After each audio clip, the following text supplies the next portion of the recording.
एक बार की बात है, एक गांव में एक परिवार में सेठ जी, उसकी पत्नी और उसका बच्चा बबलू रहते थे। उनकी जिंदगी बहुत अच्छी हंसी खुशी से बीत रही थी, लेकिन तभी उनके साथ ऐसा होता है। भाग्यवान, मैं अपने ऑफिस जा रहा हूँ और आज मैं ऑफिस के मालिक से अपनी तनख्वाह बढ़ाने के लिए कहूँगा। अगर उन्होंने मेरी तनख्वाह बढ़ा दी तो ठीक है, वरना हम तीनों शहर चलेंगे और वहाँ पर अच्छे पैसे कमाएंगे। इतनी बात कहकर सेठ जी वहां से चले जाते हैं और अपने ऑफिस में पहुंचते हैं। जैसे ही वह ऑफिस में पहुंचते हैं, आज उनका मूड कुछ अलग ही था। ऑफिस का मालिक उनसे कहता है, सेठ जी, आप यहाँ कैसे? चलो कुर्सी पर बैठो। अरे मालिक साहब, मैं तो तुमसे ये कह रहा था कि मुझे तुम्हारी कंपनी में काम करते करते बहुत दिन हो गए हैं। अब तुम मेरी तनख्वाह बढ़ा दो। अरे अरे नहीं सेठ जी, इस बार हमारी कंपनी को बहुत ज्यादा घाटा हो गया है। मैं अगले साल तुम्हारी 2-4 हजार तनख्वाह बढ़ा दूंगा। इस साल तो तुम्हें इस तनख्वाह में ही काम चलाना पड़ेगा। अगर आप तनख्वाह नहीं बढ़ाते तो मैं यहाँ से जा रहा हूँ। इतनी बात कहकर सेठ जी वहां से जाने लगते हैं और वह ऑफिस का मालिक सेठ जी को बहुत ज़्यादा समझाता है। अरे भाग्यवान, मैंने उस मालिक के बच्चे से पैसे बढ़ाने को कहा लेकिन उसने मना कर दिया। कोई बात नहीं, क्या हुआ? अगर आपकी तनख्वाह उन्होंने इस साल नहीं बढ़ाई तो अगले साल बढ़ा देंगे। इतने रामू की पढ़ाई भी पूरी हो जाएगी। नहीं नहीं मम्मी, मुझे भी शहर में ही जाना है। शहर में बहुत अच्छे अच्छे स्कूल हैं, वहाँ बहुत अच्छी पढ़ाई होती है। नहीं बेटा, यहीं पढ़ लो, कोई बात नहीं। कुछ ही समय में बहुत ज़्यादा बहस होने के कारण वह तीनों ही शहर चले जाते हैं। शहर में ऊंची ऊंची बिल्डिंगें थी। उसे देखकर उसकी पत्नी भी बहुत ज़्यादा खुश हो जाती है और वह शहर में चलते चलते थक गए थे, लेकिन बहुत समय में वह अपने घर पहुंच जाते हैं। अरे पापा, ये देखो हमारा नया घर कितना अच्छा है। और शहर में इतने अच्छे अच्छे घर होते हैं क्या? हाँ हाँ बेटा, होगा क्यों नहीं। घर जो मैंने पसंद किया है।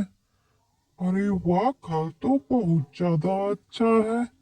चलो। अच्छा ही है। हम शहर आ गए, गांव में तो बस ऐसे ही हमारा टूटा फूटा बेकार घर था। भाग्यवान, अब बताओ तुम्हें ये घर अंदर से कैसा लग रहा है। अजी, ये तो बहुत ही ज्यादा सुंदर है। ऐसा घर तो मैंने पहले कभी नहीं देखा।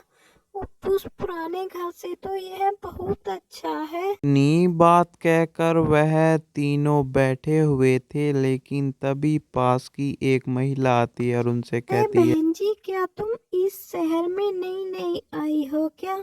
मैं इसलिए कह रही हूँ क्योंकि पहले तुम्हें कभी मैंने इस घर में नहीं देखा और ये घर बहुत दिनों से खाली पड़ा हुआ था। आज इसका दरवाजा खुला है, मैं तो बस इसलिए पूछने चली आई। हाँ बहन जी, हम पहले एक गांव में रहते थे, उसमें इनकी नौकरी छूट गई, इसलिए हम शहर में नौकरी करने के लिए चले आए। ये बहन जी, मैं तो आपके घर इसलिए आई थी, जब आप रास्ते में आ रही थी तो मैंने तुम्हारे साथ इस बच्चे को देखा था।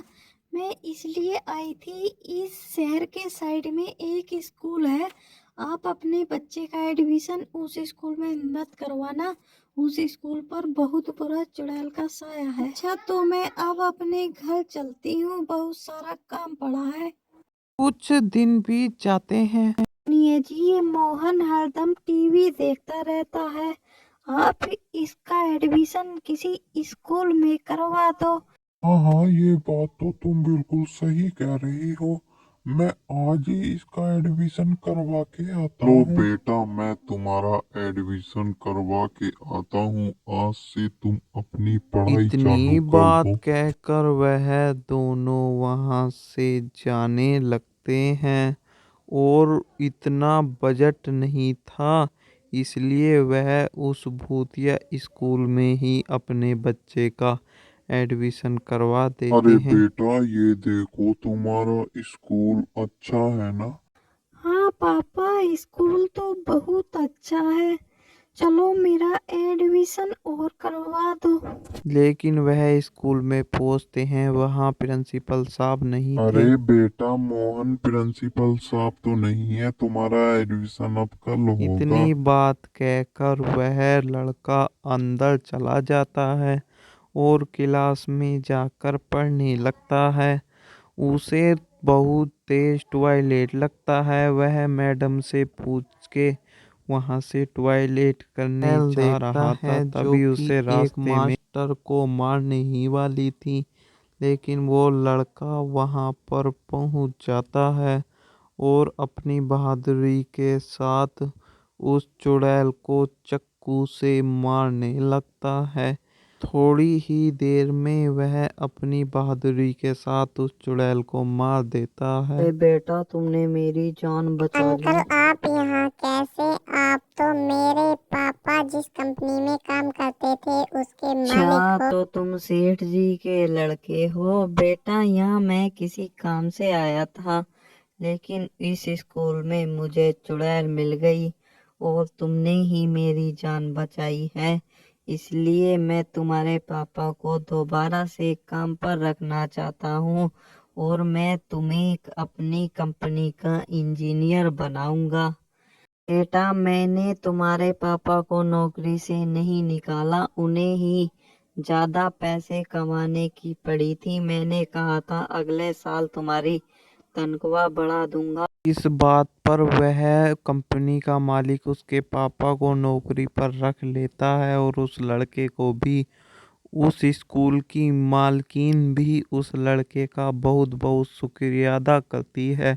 इस तरह से उस बहादुर लड़के की वजह से उस स्कूल का भी नाम खराब होने से बच गया और उसे अच्छी नौकरी भी मिल गई। अगर आपको ये कहानी अच्छी लगी हो तो वीडियो को लाइक करना ना भूलें और शेयर और सब्सक्राइब भी जरूर कर दें।